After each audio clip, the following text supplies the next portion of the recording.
Jibril Muhammad, penghuni neraka tingkat ketujuh. Mereka orang-orang yang mengerjakan dosa besar, belum bertobat kepada Allah, mereka lah jadi penghuni neraka ketujuh. Dan mereka itu adalah umat. Warahmatullahi wabarakatuh.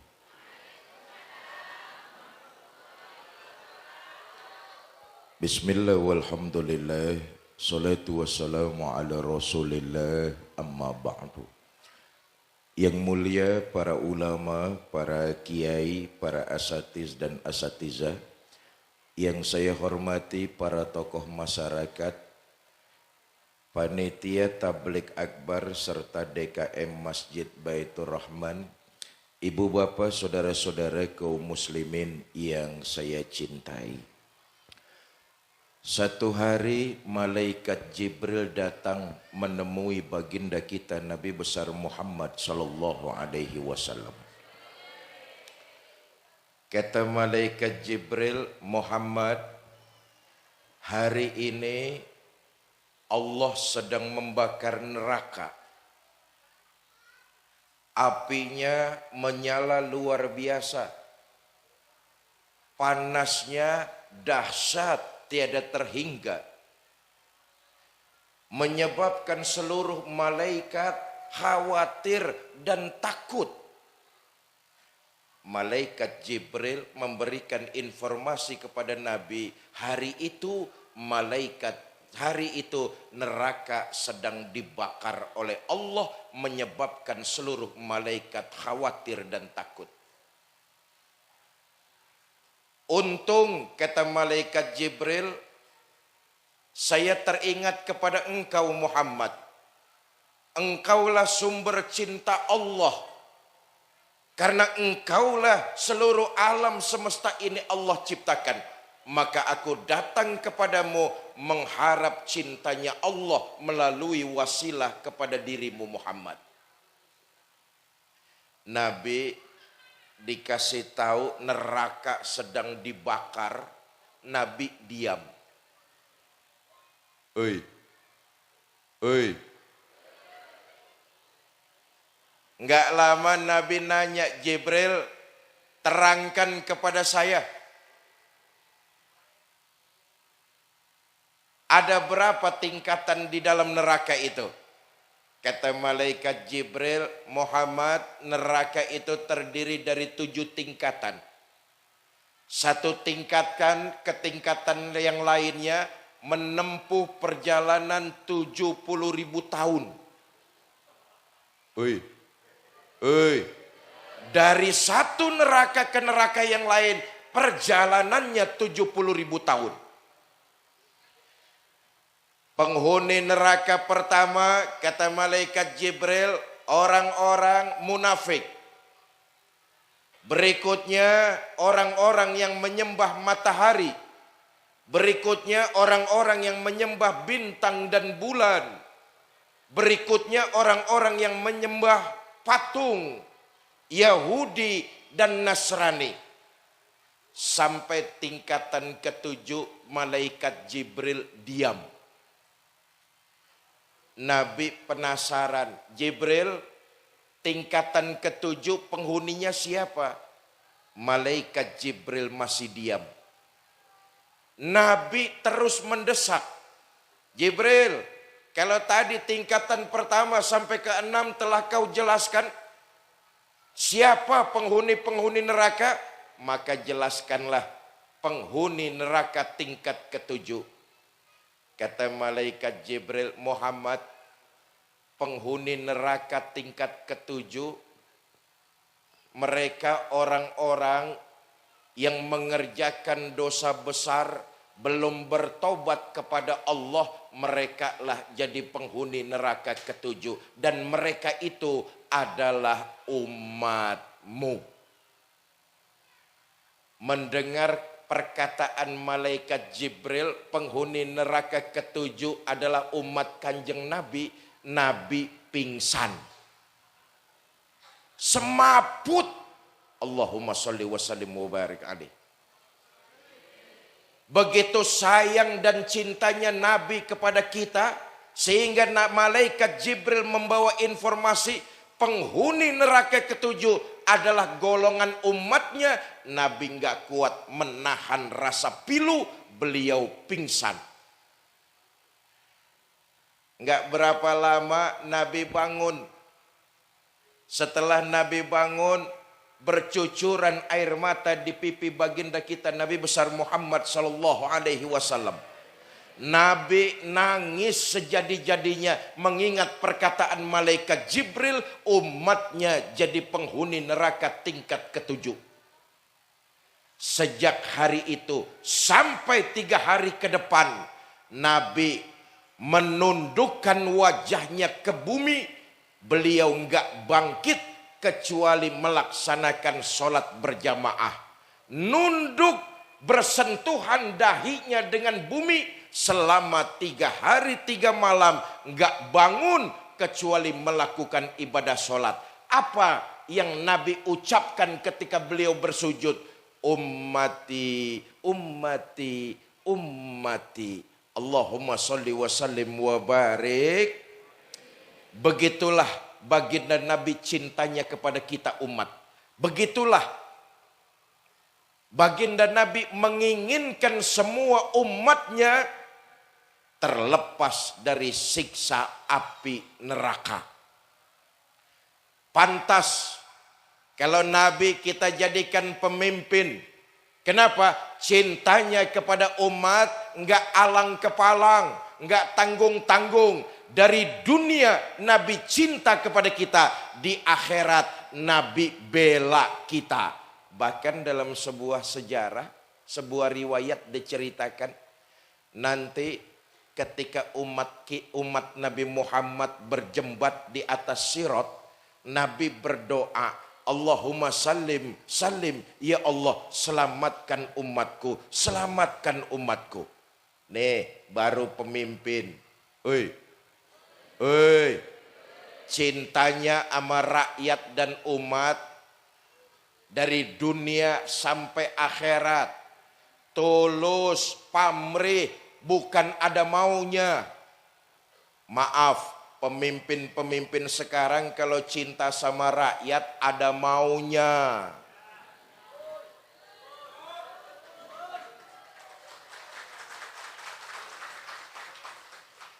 Mau pilkada baru ngaku cinta sama rakyat. Mau pemilu baru deket-deket rakyat. Udah terpilih lupa penderitaan rakyat.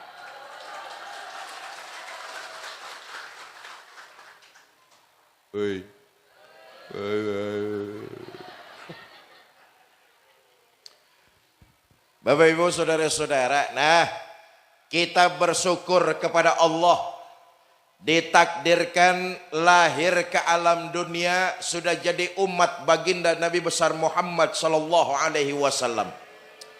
Maka kita berupaya menjemput magfirah Allah.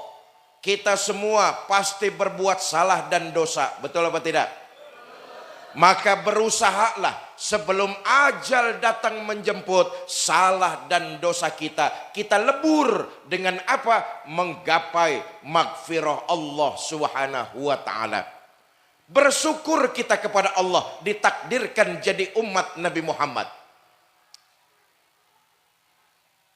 Nabi itu umatnya diberikan kemudahan. 1 tahun sebelum umatnya wafat, kalau tobat maka tobatnya akan diterima oleh Allah. Nabi bilang lagi sama malaikat Jibril, Jibril, coba tolong sampean menghadap Allah, minta keringanan. Jibril berkata lagi, Muhammad, Allah memberikan diskon. Diskon apa diskon itu? Keringanan. Allah memberikan keringanan.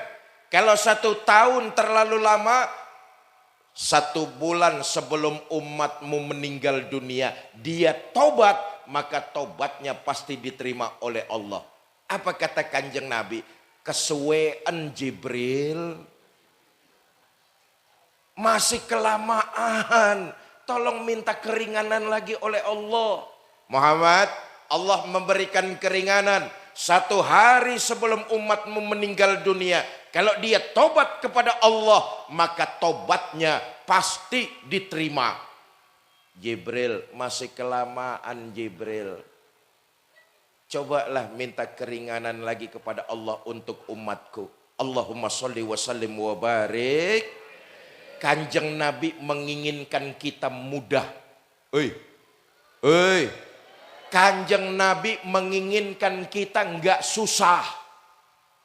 Beliau menginginkan kita senang, bahagia, selamat dunia dan akhirat. Jibril, mintakan keringanan lagi kepada Allah. 1 hari masih kelamaan Jibril. Kata malaikat Jibril, ya wes Muhammad, Allah titip salam kepadamu. Sebelum ajal sampai di tenggorokan, maka ketika umatmu bertobat kepada Allah, Allah pasti akan menerima tobatmu. Malam yughargir, sebelum ajal sampai di tenggorokan. Nah, saya katakan kita nih harus wajib bersyukur kepada Allah ditakdirkan jadi umat Nabi Muhammad. Kenapa umat Nabi Muhammad? Karena kemuliaan Kanjeng Nabi di akhirat mendapat jaminan oleh Allah untuk masuk surga lebih dulu. Keluarganya Nabi Adam masuk surganya belakangan. Umatnya Nabi Ibrahim, umatnya Nabi Nuh, umatnya Nabi Musa, umatnya Nabi Isa, mereka masuk surga belakangan. Tapi Allah janji karena kemuliaan Nabi Muhammad, umatnya masuk surga lebih dulu. Dalam hadis qudsi Allah menyatakan, inni haramtul jannata ala sairil umam hatta tadkhulaha ummatuka. Surga pintunya haram dibukakan oleh Allah sebelum umatnya Nabi Muhammad masuk lebih dulu ke dalamnya. Alhamdulillah. Malam ini jamaah Masjid Baitur Rahman, nih yang hadir ada nggak 50 orang nih?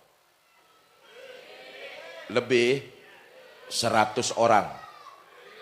Lebih 1000 orang. Campur yang goib di sawah-sawah itu. Ratusan orang yang malam ini hadir di masjid, yakinlah di akhirat nanti nih semua dibangkitkan lebih dulu, dihisab lebih dulu, lewat sirotol mustaqim lebih dulu, masuk surga lebih dulu, kalau toh mampir ke neraka juga lebih. Ayo aminkan. Bapak Ibu saudara-saudara, nah persoalannya kita semua pasti ngaku umat Nabi Muhammad, betul apa tidak? Persoalannya kita semua ngaku cinta sama Nabi Muhammad, tapi realitanya, faktanya, maaf, nggak sedikit di antara kita umat Islam baru pinter ngaku cinta sama Nabi Muhammad.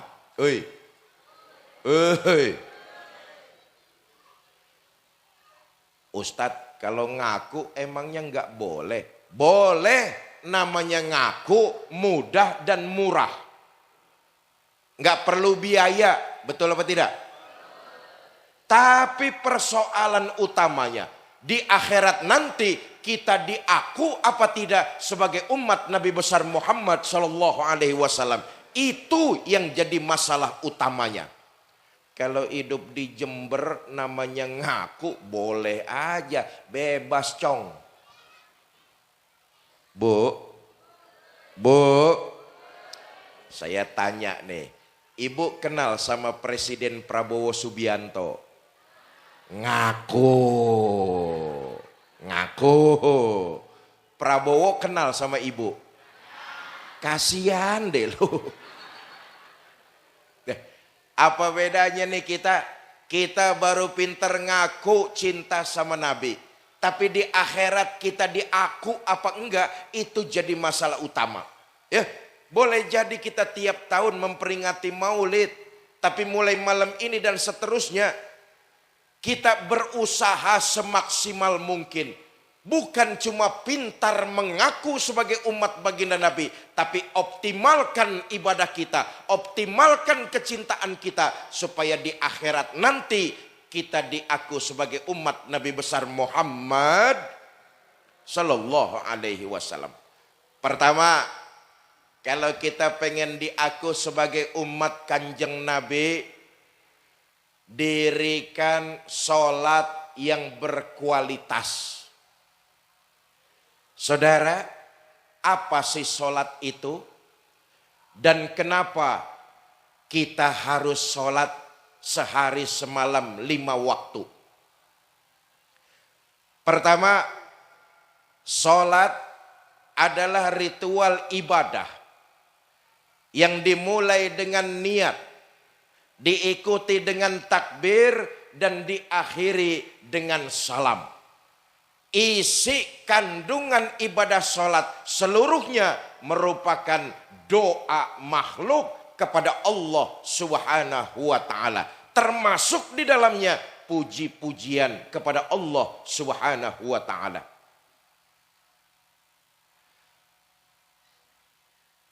Baginda kita Nabi besar Muhammad Sallallahu Alaihi Wasallam, beliau adalah manusia yang akhlaknya paling mulia, kedudukannya paling tinggi, ilmunya paling alim, bahkan dosanya sudah mendapat jaminan ampun. Tapi sejarah mencatat Nabi sholatnya malah makin luar biasa. Betul apa tidak? Sholat itu enggak ngelihat kedudukan, enggak ngelihat status sosial, enggak ngelihat kekayaan, enggak lihat jabatan dan kekuasaan. Seluruh makhluk hidup diwajibkan untuk menyembah Allah melalui ibadah sholat. Saya katakan tadi, Nabi itu manusia yang dosanya sudah mendapat jaminan ampun. Tapi enggak mentang-mentang lalu Nabi berhenti untuk mengerjakan sholat. Enggak. Tapi sholatnya malah makin luar biasa. Ini beda sama kita nih. Kalau ada orang cangkringan, dosanya sudah mendapat jaminan ampun, saya yakin itu orang mulai besok subuh berhenti sembahyang. Betul apa tidak? Nabi enggak. Justru sholatnya makin luar biasa. Satu. Yang kedua, kenapa kita harus sholat minimal sehari 5 waktu? Pertama, Bapak Ibu, Allah berikan kita sehari semalam ini waktu 24 jam. Betul apa tidak? Dalam waktu 24 jam Allah cuma minta kepada kita untuk 5 kali lapor melalui sholat 5 waktu. Nah sekarang kita hitung-hitung saja. Sholat yang bagus, taruhlah sekali sholat waktunya 10 menit. 10 menit sholat di Masjid Baitur Rahman, cakep betul tuh. 10 menit.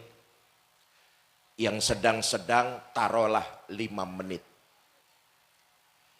Yang kilat khusus 2 menit. Ini cepat perangkonya gambar geledek soalnya nih. Nabi ngajarin kita begini. Jangan terlalu lama, jangan juga patas. Patas tuh apa patas tuh? Cepat. Jadi kata Nabi, enggak terlalu lama, enggak terlalu terburu-buru. Iza amma ahadukumun nas falyukhaffif. Kalau kamu melakukan sholat berjamaah, ringankan sholatmu. Jangan terlalu cepat, jangan juga terlalu lama. Ambil yang tengah-tengah, 5 menit. Sekarang kita hitung. Bapak Ibu, 5 kali 5 waktu kan cuma 25 menit. Betul apa tidak? Sisanya 23 jam 35 menit silakan kau gunakan untuk keperluanmu. Cuma 25 menit Allah minta kita lapor. Ini saja masih banyak di antara kita yang belum mengerjakannya. Betul apa tidak? Saya dikasih tahu tadi sama DKM, Ustadz, alhamdulillah. Nih dusun apa kita nih? Dusun Darungan si Ustadz. Orang-orangnya sholat berjamaah rajin-rajin Ustadz. Apalagi orang Darungan kalau sholat subuh berjamaah, Masjid Baitur Rahman penuh sampai keluar-luar. Enggak ada yang di dalam.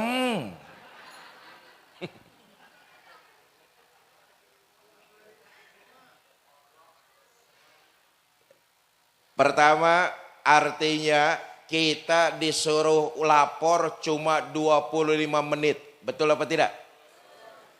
Sisa waktu kita 23 jam 25 menit. Masih banyak.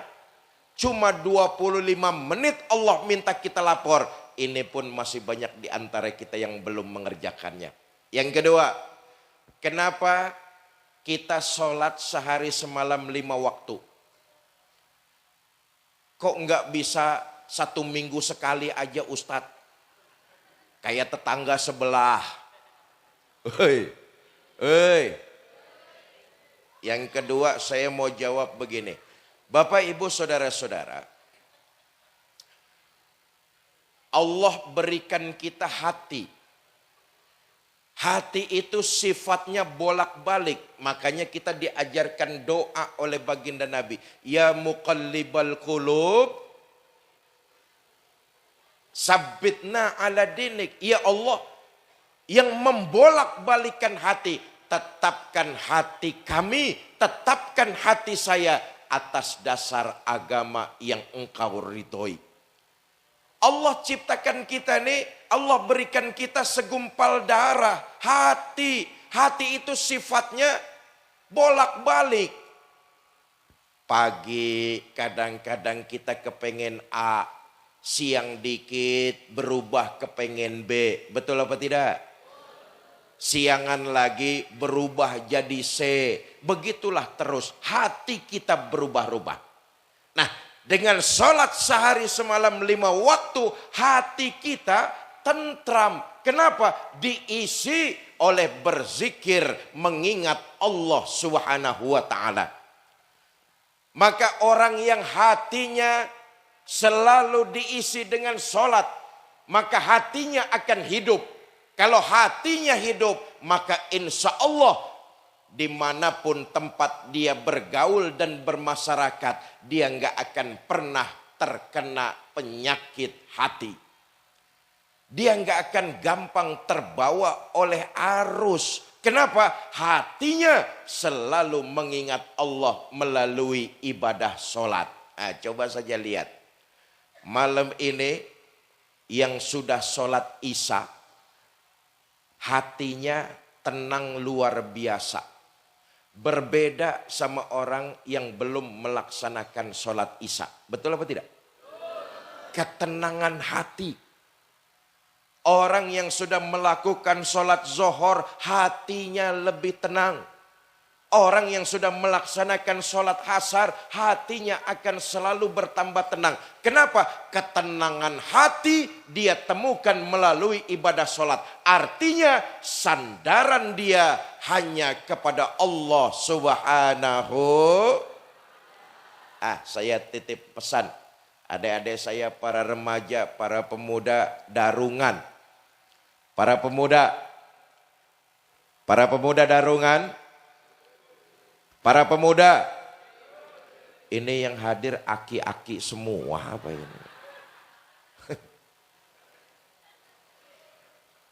Adik-adik saya para pemuda, sesulit apapun hidup yang kalian hadapi, sebanyak apapun masalah yang kalian hadapi, ambillah air wudhu, hamparkan sejadah, mengaduklah engkau kepada Allah melalui ibadah sholat. Maaf. Karena ngaduknya bukan dengan Allah. Ngaduknya bukan dengan ibadah sholat. Anak-anak muda kita sekarang ini banyak yang gak move on. Susah nyari lapangan pekerjaan. Bukannya sholat diperkuat. Ini malah larinya ke minuman keras dan narkoba. Putus sama pacar. Larinya bukan ke ibadah sholat, mengadu kepada Allah. Ini malah bikin jus baygon. Modiar. Banyak nggak yang kayak begitu? Banyak nggak yang kayak begitu? Seberapa banyak persoalan hidup yang kita hadapi, seberapa banyak masalah yang kita hadapi, jangan lupa hamparkan sejadah, ambil air wudhu, dirikan sholat kepada Allah. Ketika kita sholat kepada Allah, maka hati kita akan terisi mengingat Allah Subhanahu wa Ta'ala. Kalau ini yang terjadi, maka sandaran kita adalah sandaran Sang Maha Pencipta, Maha segala-galanya. Bapak Ibu, saudara-saudara kaum muslimin yang saya cintai. Satu, Dato', kalau kita mau diaku sebagai umat baginda Nabi, tegakkan, kerjakan sholat yang berkualitas. Begini, gampangnya sholat yang berkualitas itu, sholat kita saat ini harus lebih baik dari sholat kita yang kemarin. Saudara kemarin malam sholat Isya kan? Yang sholat.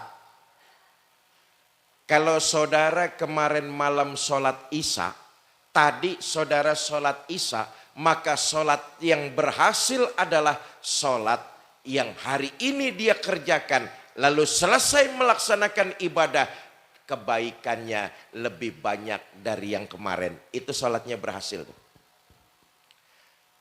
Kalau kemarin kita sholat Isya, lalu sekarang kita sholat Isya juga, tapi kebaikan kita nggak bertambah, itu sholat namanya cuma sekedar gugurin kewajiban. Nah, berapa banyak di antara kita yang kayak begini nih? Sholat cuma sekedar gugurin kewajiban. Sholat cuma sekedar gugurin kewajiban. Tapi sejauh mana sholat membentuk kepribadian jadi manusia yang lebih baik dari sebelumnya? Kita malas koreksi, kita malas introspeksi. Makanya jangan heran kalau ada orang sholatnya rajin, maksiatnya tekun. Sholat berjamaahnya getol, tapi di rumah seneng nyakitin hati tetangganya. Ada orang Darungan kayak begitu, ada? Endi wonge? Enggak ada di Darungan. Oh, di desa sebelah. Desa sebelah sholatnya rajin-rajin. Tapi lisannya, mulutnya cocote. Cocot apa cocot? Sholatnya merajin, tapi mulutnya nggak bisa dijaga, nyakitin hati tetangganya. Tuh di desa sebelah, desa sebelah. Saya tanya, orangnya pindahan dari Cangkring kan katanya. Bodoh. Karena itu saya kembali, ayo mulai malam ini maksimalkan cinta kita kepada baginda Nabi supaya di akhirat kita diaku umat beliau. Dengan cara apa? Sholat yang berkualitas. Selesai sholat, kebaikan kita di tengah masyarakat makin terasa. Sedikit demi sedikit kita dibentuk oleh ibadah sholat. Semakin kita maksimalkan sholat, maka semakin kita semangat dalam melaksanakan amaliyah ibadah kebaikan. Ratusan orang malam ini hadir di Masjid Baitur Rahman. Saya yakin semuanya karena sholatnya semua berhasil. Amin. Kalau enggak berhasil sholatnya, saya yakin saudara akan malas hadir di pengajian malam ini. Betul apa tidak? Orang yang sholatnya berhasil, dia akan semangat menebarkan kebaikan. Hadir di pengajian, ini nilai kebaikannya luar biasa. Mudah-mudahan pahalanya berlipat ganda. Saudara bisa bayangkan hadir di pengajian mendengarkan pembacaan Al-Quran. Betul? Mendengarkan itu bukan cuma satu ayat, bukan juga satu kalimat, tapi tiap huruf di dalamnya mengandung pahala di sisi Allah. Silaturahmi, datang ke sini bersalaman dengan keluarga muslim yang lainnya, itu nilainya ibadah. Enggak mungkin kalau sholatnya enggak berhasil. Ibu bapak semuanya malam ini hadir di tempat kebaikan semacam pengajian ini. Sebab apa? Orang yang sholatnya berhasil, dia sadar betul bahwa perbuatan yang akan menemani dia masuk ke alam kubur. Maka ia sekuat tenaga menginginkan perbuatan-perbuatan baik yang banyak ia lakukan di alam dunia untuk menemani masuk ke dalam kubur. Maaf. Ini semua yang hadir ini calon-calon jenazah semua nih. Betul apa enggak? Loh, sehari semalam lewat komitmen sholat kita diingatkan. Inna sholati wa nusuki wa mayahya wa mamati. Orang yang sholatnya berhasil, dia semangat menebarkan kebaikan. Kenapa? Karena ia ingin memperbanyak perbuatan baik yang menemani ia masuk ke dalam kubur. Ini semuanya nih calon-calon jenazah. Ada orang darungan yang hidup terus-terusan ada.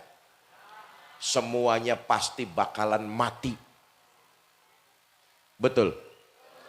Kata Nabi, nanti yang mengikuti kamu ke kuburan cuma 3. Ahluhu wa maluhu wa amaluhu. Keluarga, harta, amal, perbuatan kita. Yang baik dan yang buruk itu nganterin kita ke kuburan. Orang yang sholatnya berhasil, dia ingin yang mengantar perbuatan baik lebih banyak. Maka dia semangat mengerjakan kebaikan. Yang nganterin kita 3 kata Nabi. Tapi sayang yang 2 pulang. Siapa yang pulang? Ahluhu wa maluhu. Keluarga dan harta pulang. Harta yang kita cari siang malam, pagi sore. Boleh jadi rumah megah, kendaraan mewah, hektaran sawah. Uang berlimpah di bank maupun di rumah. Kecuali yang kita sedekahkan di jalan Allah, semuanya enggak akan masuk nemenin kita di dalam kubur. Itu akan jadi rebutan ahli waris kita saja. Betul apa tidak? Keluarga hari itu nyata, enggak seorang pun mau nemeni kita masuk ke dalam kubur. Bagaimanapun sayangnya istri sama kita, Pak. Waktu jasad kita diturunin orang ke dalam kubur, paling istri cuma berdiri di tepian liang lahat kita sambil berlinang air mata. Dia akan berkata, "Mas, sampai sini saja saya ngantar. Mudah-mudahan sampean betah di dalam. Enggak usah naik-naik lagi mas. Betul apa tidak? Istri enggak bakalan mau nemani. Bu, kalau ibu-ibu mati duluan, jangan mengharap suami mau nemani masuk ke dalam. Apa suami enggak sedih ditinggal mati istri? Ibu jangan salah sangka. Kami ini suami kalau ditinggal mati istri tentulah kami bersedih. Kenapa? Kami para suami menjadikan istri belahan jiwa, pelipur lara. Pret. Apa suami enggak nangis ditinggal mati istri? Ibu jangan salah sangka. Kami suami bercucuran air mata kalau ditinggal mati istri. Mata yang kanan, mata yang kiri melotot nyari. Mana gantinya ini? Nyatalah sudah, yang menemani tidak lain adalah perbuatan. Orang yang sholatnya berhasil, dia semangat dalam memperbanyak amal kebaikan. Kenapa? Yang dia harapkan adalah bekal kebaikannya yang banyak mengikuti dia masuk ke alam kubur. Kan begitu tuh. Alam kubur cuma dua pilihan, nikmat atau azab kubur. Betul apa tidak? Hadis yang masyhur,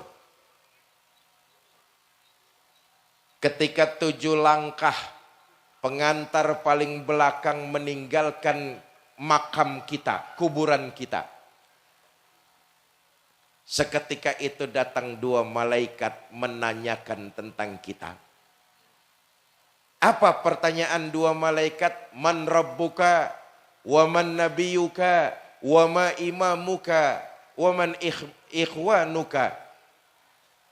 Kalau si mayit sholatnya berhasil, lalu kemudian mengerjakan berbagai macam semangat kebaikan, maka insya Allah si mayit itu akan bisa menjawab pertanyaan munkar dan nakir. Allahu Rabbi, Muhammadun Nabi, Qur'anu imami, muslimina ikhwani, dan seterusnya. Tapi kalau si mayit senangnya di alam dunia melakukan perbuatan jahat, nggak pernah mendirikan sholat, ditanya oleh malaikat munkar dan nakir, sudah pasti dia tidak akan bisa menjawab pertanyaan tersebut. Mulailah sejak itu berlaku azab kubur. Sampai kapan? Sampai datangnya kiamat. Ah Ustadz, kalau gitu saya mau hafalin sajalah jawaban munkar dan nakir. Nggak bisa. Al-yawma nakhtimu ala afwahihim. Pada hari itu mulut kita dikunci, tangan kita dirantai, kaki kita yang jadi saksi. Yang bisa menjawab adalah amal kebaikan yang landasannya adalah sandaran kepada Allah melalui ibadah sholat. Nah, saya katakan sekali lagi, memperingati maulid jangan cuma sekedar mengaku cinta sama Nabi, tapi berusaha untuk maksimalkan sholat kita secara sempurna. Lalu selesai ibadah sholat, tebarkan kebaikan, semangat dalam berbuat baik. Karena kebaikan itulah yang ingin kita perbanyak untuk manfaatnya menemani kita di dalam kubur. Saudara, ibadah sholat, ibadah puasa, ibadah haji, ibadah hadir di pengajian kayak begini nih, ibadah zakat, kebaikan-kebaikan yang semua kita kerjakan, Allah enggak ngambil untung sedikit pun. Semua itu manfaatnya akan kembali buat diri kita. Allah enggak perlu disembah oleh makhluknya, Allah tetap Allah. Betul apa tidak? Enggak ada urusannya Allah dengan makhluk. Allah enggak ngambil keuntungan sedikit pun terhadap makhluknya. Justru rahmat dan kasih sayang Allah begitu besar kepada kita para makhluknya. Allah nggak perlu apa-apa dari kita. Sejember orang nggak ada yang sholat, Allah nggak akan pensiun jadi Tuhan. Betul apa tidak itu? Sejawa Timur orang nggak ada yang sedekah, Allah nggak akan bangkrut jadi Tuhan. Wong Allah maha kaya, Allah maha gagah, Allah maha perkasa. Kebaikan dan kejahatan yang kita lakukan, semuanya akan kembali buat diri kita. Orang yang sholatnya berhasil, dia sadar betul akan hal itu. Maka ia akan berusaha memperbanyak nilai-nilai kebaikan. Kenapa? Manfaatnya akan kembali buat dirinya sendiri. Karena itu saya ingin mengajak malam ini jangan cuma sekedar ngaku sebagai umat Nabi Muhammad. Ibu bapak, saudara-saudara jamaah masjid, mau meningkatkan kualitas ibadah sholatnya? Yang jawab 50 orang. Masih kurang kompak. Bapak ibu saudara-saudara, mau mulai malam ini dan seterusnya meningkatkan ibadah sholat? Mau semangat dalam menebarkan kebaikan? Saya tes. Bapak ibu saudara-saudara, mau malam ini ikut bersedekah? Bawa uang? Berapa? 5.000. Masuk kebun binatang saja tiketnya 50.000. Itu lihat monyet. Masa lihat Fikri Zainuddin MZ 5.000. Mahalan lihat monyet ketimbang lihat saya itu. Tadi sudah saya katakan manfaatnya akan kembali buat diri kita. Termasuk amalan sedekah. Bukan untuk menyenangkan Allah. Nabi sudah memberikan kita informasi. Terangi alam kubur kalian. Dengan apa ya Rasulullah? Sedekah yang waktu hidup di alam dunia kamu lakukan. Itu jadi lentera, jadi pelita, jadi cahaya yang menerangi alam kuburan kamu sendiri. Allahu Akbar. Saya tanya sekali lagi. Sedekah yang kita lakukan untuk nguntungin Allah atau manfaatnya buat kita? Saya tanya sekali lagi. Sedekah yang kita lakukan menguntungkan Allah atau jadi cahaya dalam kuburan kita? Ia akan jadi cahaya yang menerangi kuburan kita sendiri. Ustadz, kalau begitu saya mau ikut sedekah 1 juta Ustadz. Insya Allah cahaya kuburnya terang. Lampu neon 1 juta. Ustadz saya ikut sedekah 100.000 Ustadz. Patromak. Ustadz saya sedekah 10.000 Ustadz. Lilin. Ustadz saya sedekah 5.000 Ustadz. Pentol korek. Remeng-remeng lumayan masih kelihatan. Ya, manfaat ini buat kita semua. Kita bikin cahaya lentera yang menerangi alam kubur kita. Dengan bersedekah sesuai dengan kemampuan kita masing-masing. Nanti petugas akan mengitarkan kotak-kotak amal, ibu bapak diisi seikhlasnya. Hadroh minta tolong dimainkan 1 salawat lagi.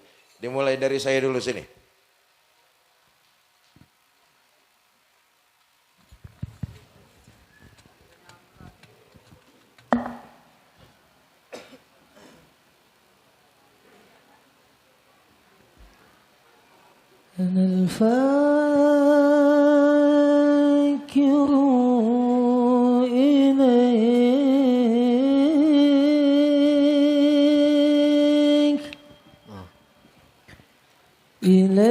إليك يا رب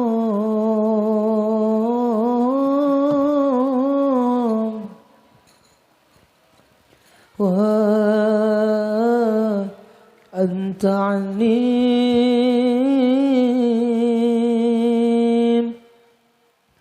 غني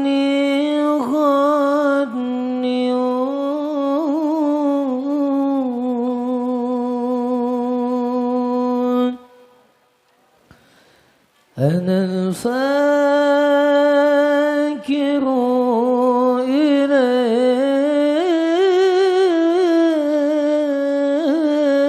إليك إليك يا رب وأنت عني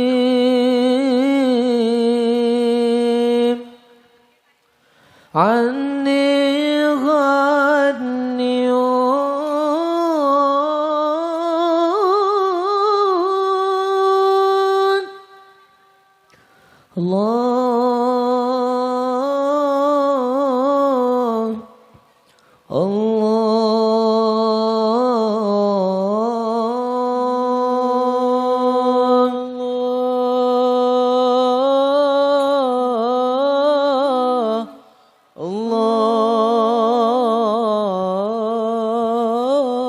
الله يا عاشق المصطفى بشر بنيل المنى يا عاشق المصطفى بشر بنيل المنى أدراك كأس صفا صفا صفا وطاب وابد الهنا قد راق كأس الصفا وطاب وابد الحنا يا عاشق المصطفى أبشر بنيل المنى يا عاشق المصطفى أبشر بنيل المنى قد راق كأس الصفا صفا صفا وطاب وابد الهنا قد راق كأس الصفا وطاب وابد الهنا نور الجمال بدا من وجه شمس الهدى نور الجمال بدا من وجه شمس الهدى من وجه شمس الهدى نور الجمال بدا من وجه شمس الهدى نور الجمال بدا من وجه شمس الهدى من فضله عمنا من فضله عمنا من فضله عمنا عمنا وطاب وقت الهنا قد راق كأس الصفا وطاب وقت الهنا يا عاشق المصطفى بشر بنيل المنى يا عاشق المصطفى بشر بنيل المنى قد راق كأس الصفا صفا صفا طاب وابد الهنا قد راق كأس الصفا طاب وابد الهنا.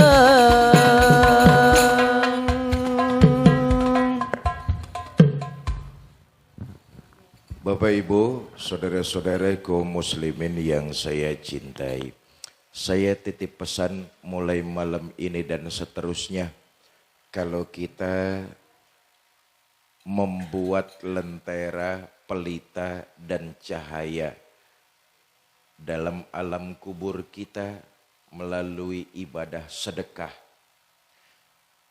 niatkan pahala sedekah itu kirim buat keluarga tercinta yang sudah meninggal dunia. Tanpa mengurangi pahala kita, tanpa mengurangi cahaya kita. Pahala itu akan sampai apabila kita niatkan buat keluarga tercinta yang sudah meninggal. Semua kita pasti punya keluarga, betul apa tidak? Semua kita punya ibu dan bapak. Kalau orang tua masih ada, terus berbakti. Kalau orang tua sudah tidak ada, kirimkan doa dan pahala sedekah dari yang kita lakukan di alam dunia. Mudah-mudahan itu jadi wasilah terbukanya pintu rahmat Allah. Allah jadikan kubur keluarga kita raudhah min riyadil jannah. Nah, ini malam pertama saya di Jember. Insya Allah sampai Senin malam 4 hari saya di kota Jember, rangkaian safari dakwah. Saya terima kasih kepada panitia Tabligh Akbar DKM Masjid Baitur Rahman, tokoh masyarakat Darungan, serta teman-teman dari Darud Dakwah. Yayasan Darud Dakwah ini dipimpin oleh Ustadz Hardi. Kami memang sedang mengusung sebuah program, yaitu mencetak 1 juta penghafal Al-Quran dan 1000 ulama. Program ini dari umat untuk umat dan kembali kepada umat. 1 juta penghafal Al-Quran bukan program yang hayalan, tapi ini program kenyataan. Kita Indonesia populasinya 285 juta orang. Islam di Indonesia agama mayoritas, betul apa tidak? Jumlah pemeluk agama Islam di Indonesia itu 87%, kira-kira 225 juta orang. Dari Sabang sampai Merauke, dari Aceh sampai Papua, termasuk Banyuwangi, 225 juta orang beragama Islam di Indonesia. Banyak apa tidak? Kita ini kalau mau saling bergandengan tangan, bahu-membahu, saling membantu, rasa-rasanya 1 juta penghafal Al-Quran dan 1000 ulama bisa segera terrealisasi di negara kita tercinta Indonesia. Tapi rupanya masih jauh panggang dari api. Penghafal terbanyak Palestina. Padahal Palestina populasi rakyatnya cuma puluhan juta saja. Tapi kita masih kalah. Kita yang ratusan juta masih kalah dengan yang puluhan juta. Mudah-mudahan dengan program-program seperti ini menstimulan, membawa semangat kepada masyarakat muslimin di Indonesia untuk bangkit sedikit demi sedikit agar kita di Indonesia umat Islamnya jangan cuma sekedar mayoritas, jangan cuma sekedar kuantitas, tapi juga kita harus buktikan bahwa kita umat Islam di Indonesia adalah umat yang berkualitas. Nah, sekelumit nanti akan diceritakan program tersebut oleh Ustadz Hardi sambil mengajak kita jamaah Masjid Baitur Rahman untuk ikut berkontribusi dalam mencetak 1 juta penghafal Al-Quran dan 1000 ulama dalam donasi infak dan sedekah. Saya garis bawahi, kalau nanti ibu bapak jamaah ada yang ingin ikut berinfak dan bersedekah. Nah, lagi-lagi selain cahaya buat diri kita, niatkan pahala itu kirim buat keluarga tercinta yang sudah meninggal dunia. Hakul yakin di kemudian hari kehidupan kita insya Allah akan makin jauh bertambah berkah. Kepada Ustadz Hardi, waktu dan tempat saya persilakan. Baik, terima kasih Pak Kiai. Jadi ibu-ibu, bapak-bapak sekalian, nanti pengajian selesai, kalau sudah ditutup dengan doa, nanti doa akan dipimpin oleh Pak Kiai. Baik, sebelum Pak Kiai menutup dengan doa, sekali lagi bahwa kami dalam Safari Dakwah ini, satu memang ada program ya, program mencetak 1 juta penghafal Al-Quran seluruh Indonesia dan beasiswa anak-anak kita ke Al-Azhar Kairo Mesir. Nanti bagi ibu-ibu dan bapak-bapak yang ingin ikut andil untuk mensukseskan program tersebut di atas, akan diberi apresiasi atau hadiah oleh Pak Kiai. Yaitu hadiahnya apa ini Bapak Ibu? Mushaf Al-Quran. Mushaf Al-Quran ini istimewa. Kenapa istimewa Ustadz? Karena di dalamnya sudah ditandatangani oleh Pak Kiai sebagai bentuk rasa cinta kasih sayang Pak Kiai kepada jamaah sekalian. Nanti kalau ada ibu bapak yang mau ikut andil, silahkan angkat tangan, kemudian maju ke depan sini. Mushaf Al-Qur'annya nanti diserahkan oleh Pak Kiai langsung.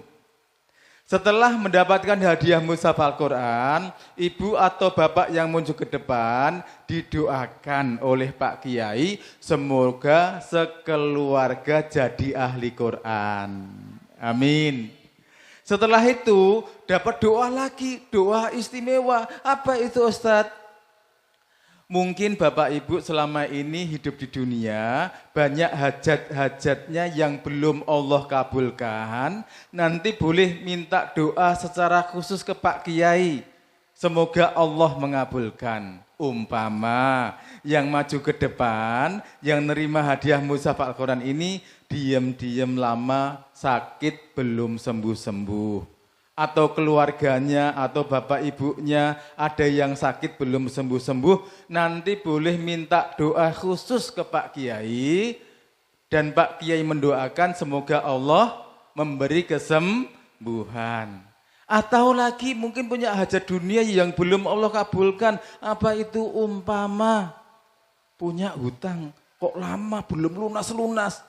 Enggak apa-apa, nanti minta doa khusus ke Pak Kiai. Pak Kiai tolong saya didoakan, mudah-mudahan Allah melapangkan rezeki saya, sehingga saya bisa melunasi hutang-hutang saya, setelah itu tidak berhutang lagi. Atau mungkin ada yang lain lagi apa, umpamanya ada yang punya usaha, tapi usahanya selama ini maju mundur, maju mundur, maju mundur, mundur enggak maju-maju. Jatuh bangun, jatuh enggak bangun-bangun. Yang intinya semua kesulitan dunia atau hajat-hajat dunia yang selama ini belum Allah kabulkan, nanti boleh minta doa khusus ke Pak Kiai, semoga Allah mengabulkan.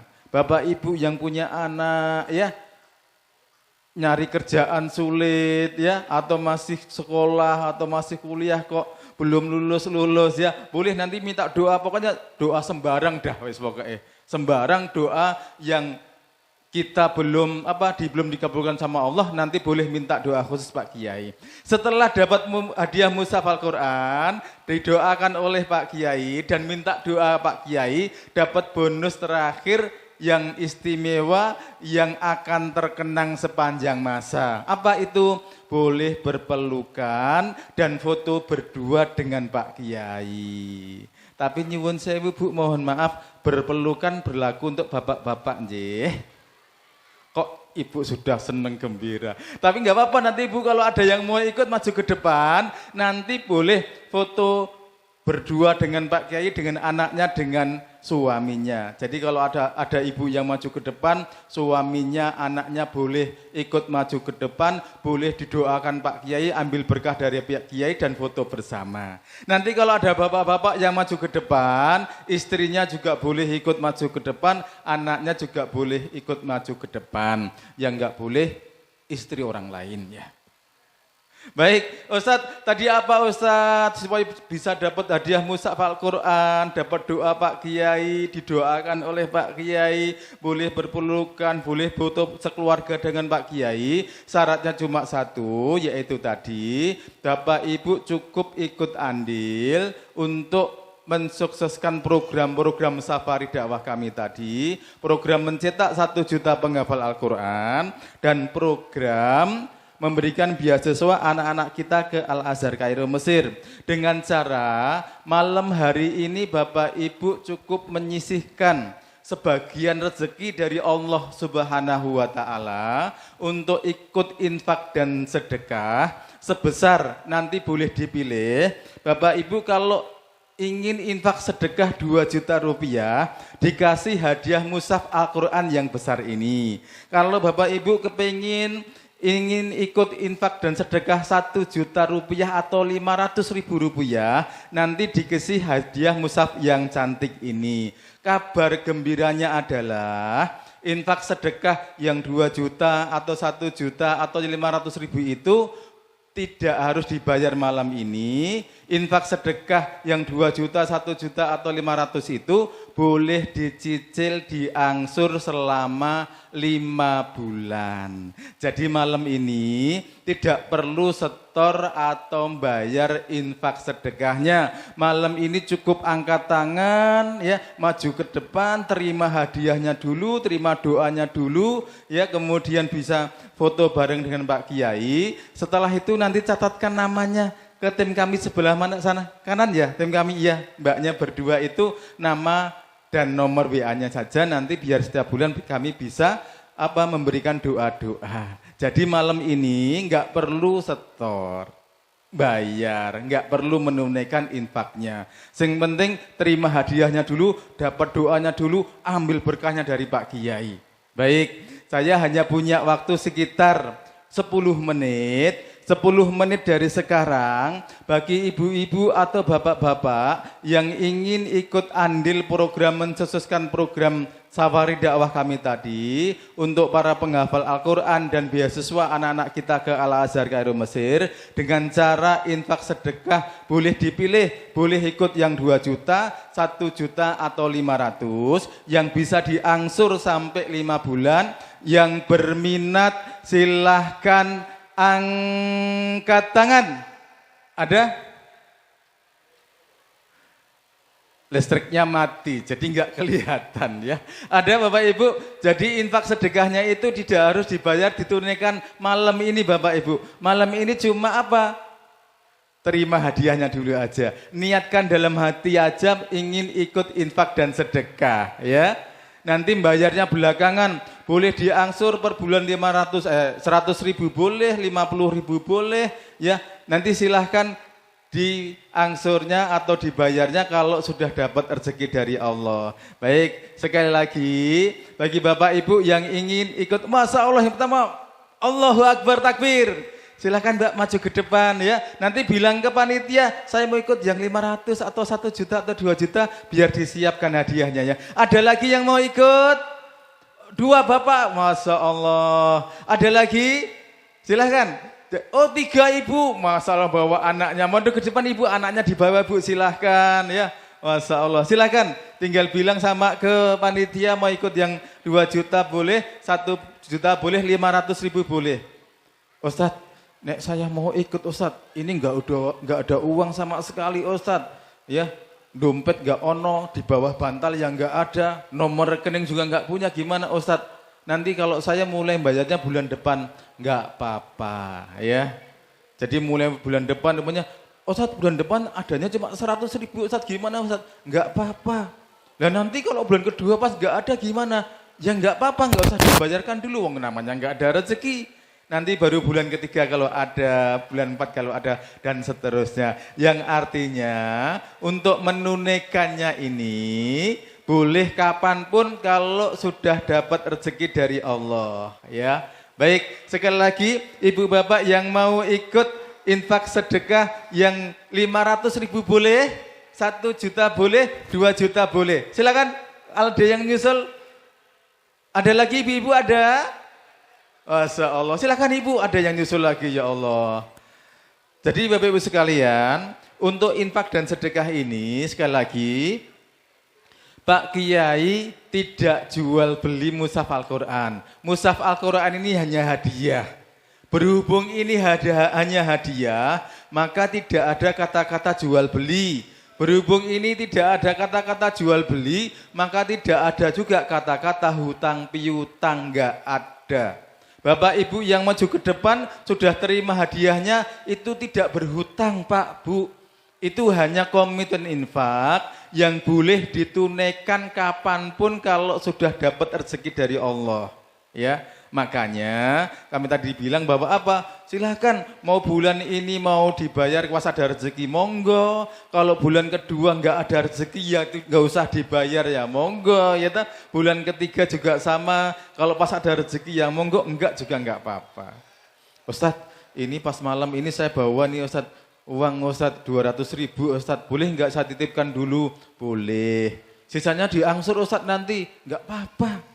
Mau angsurnya per bulan 50 atau 100, silahkan pas dapat rezeki dari Allah. Jadi malam hari ini niatkan dulu aja untuk ikut infak dan sedekah. Ada lagi ibu-ibu yang mau ikut? Oh ada, Masya Allah. Bapak-bapak ada dari sana? Ada?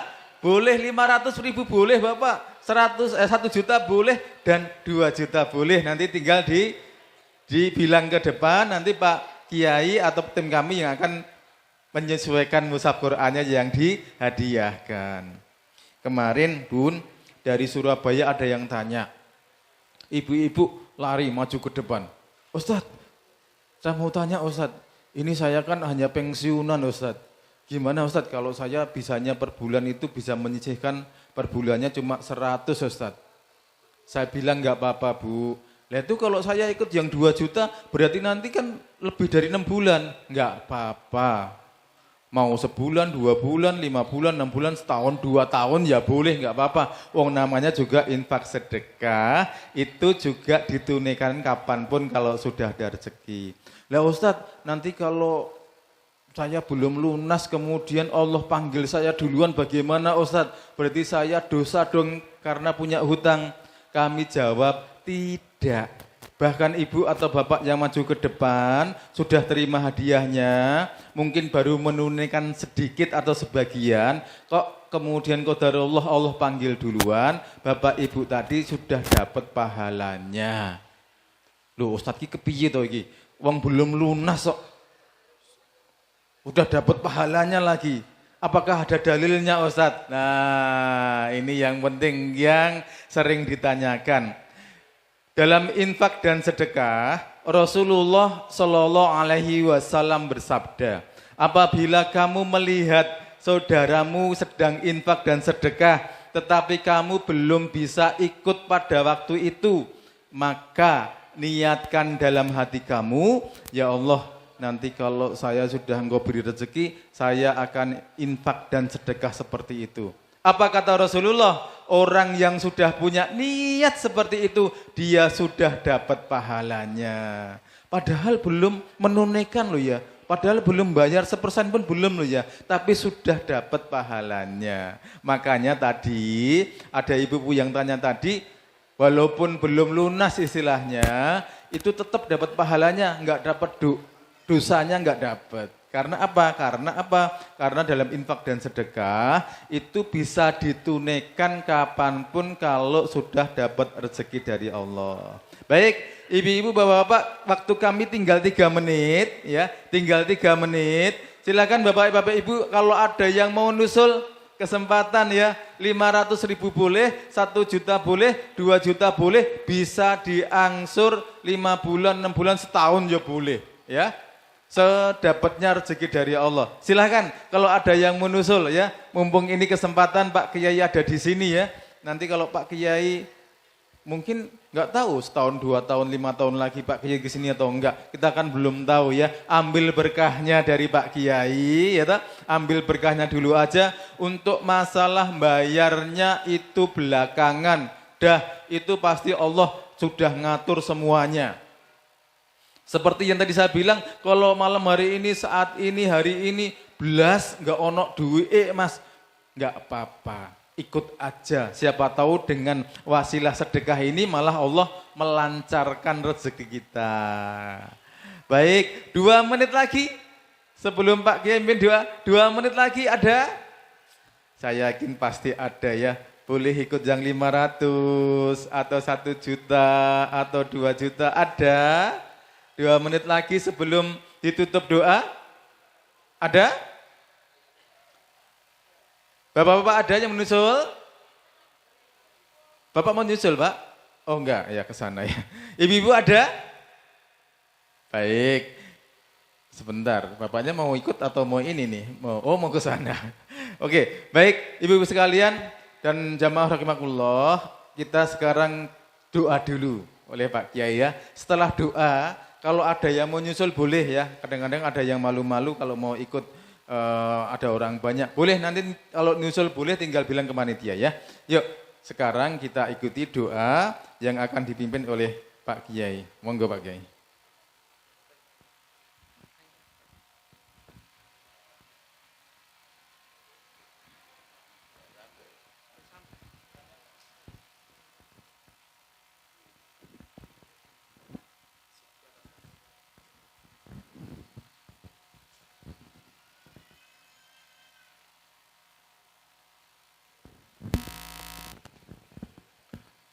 Bapak Ibu, banyak keluarga kita jamaah Masjid Baitur Rahman yang ikut berinfak dan bersedekah malam ini. Sama-sama kita bacakan suratul Fatihah. Pertama, infak dan sedekah yang mereka lakukan malam ini pahalanya dikirim buat keluarga tercinta yang sudah meninggal dunia. Mudah-mudahan wasilah sedekah yang dilakukan malam ini terbukanya pintu rahmat Allah. Kubur keluarga mereka Allah jadikan raudhah min riyadil jannah. Yang kedua, sedekah ini jadi wasilah penjagaan buat keluarga. Kalau ada yang sakit, mudah-mudahan dengan wasilah sedekah Allah angkat penyakitnya, Allah beri kesembuhan seperti sedia kala. Buat anak keturunannya yang sedang bekerja, ikhtiar, berusaha dan menuntut ilmu, mudah-mudahan dengan wasilah sedekah Allah beri kemudahan dan kelancaran dalam segala aktivitasnya. Yang ketiga, sedekah ini jadi wasilah agar hajat dan keinginan yang selama ini terpendam mudah-mudahan segera Allah ijabah. Ada yang hajatnya kepengen melaksanakan ibadah haji atau umroh. Ada yang hajatnya kepengen terlepas dari berbagai macam masalah dan Allah berikan jalan keluar. Ada yang hajatnya kepengen punya menantu yang baik. Ada yang hajatnya kepengen anak keturunannya masuk pondok pesantren, memperdalam agama dan jadi penghafal Al-Quran. Mudah-mudahan dengan wasilah sedekah malam ini, hajat dan keinginan segera Allah ijabah. Yang kedua, Fatihah ini juga buat anak-anak kita, para santri yang kemarin tragedi runtuhnya pondok pesantren Al-Khozi menewaskan anak-anak kita 67 orang. Mudah-mudahan mereka yang meninggal dunia Allah tempatkan pada tempat yang sebaik-baiknya. Allah berikan mereka syuhada dalam menuntut ilmu. Yang selamat sedang perawatan, mudah-mudahan Allah berikan kesembuhan sehingga dapat menuntut ilmu agama kembali. Yang ketiga, Fatihah ini buat kita semua yang malam ini hadir. Mudah-mudahan seluruh kita yang hadir malam ini dipanjangkan umur dalam taat kepada Allah. Diberikan kita rumah tangga sakinah, mawaddah dan rahmah. Dikaruniakan kita keturunan yang soleh dan solehah, diwafatkan kita dalam kondisi husnul khatimah dan mendapat syafaat dari Nabi Muhammad sallallahu alaihi wasallam. Bitil kalniyah al-Fatihah. A'udzubillahi minasyaitonir rajim. Bismillah. Alhamdulillah. Iyyaka na'budu wa iyyaka nasta'in. Ihdinas siratal mustaqim.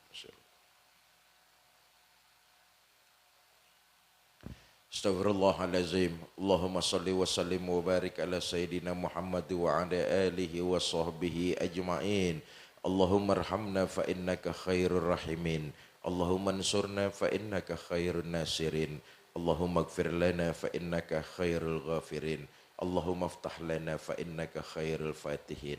Allahumma arzuqna fa innaka khairur raziqin. Birahmatika ya arhamar rahimin. Allahumma inna nakhafu minka wa nakhafu mimman nakhafu minka wa nakhafu mimman la yakhafu minka.